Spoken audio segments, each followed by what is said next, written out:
L'inflation américaine sera à 2% à long terme. C'est ce qu'a annoncé Jay Powell, le président de la Federal Reserve, lors de la conférence de Jackson Hole.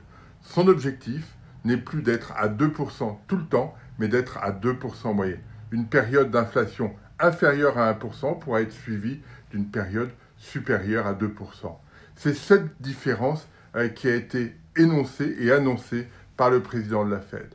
On peut imaginer qu'il y ait davantage d'inflation dans le futur parce que la situation aujourd'hui est délicate et que les entreprises pourraient ajuster leur situation par une augmentation des prix. C'est ce qu'on avait vu dans les années 70.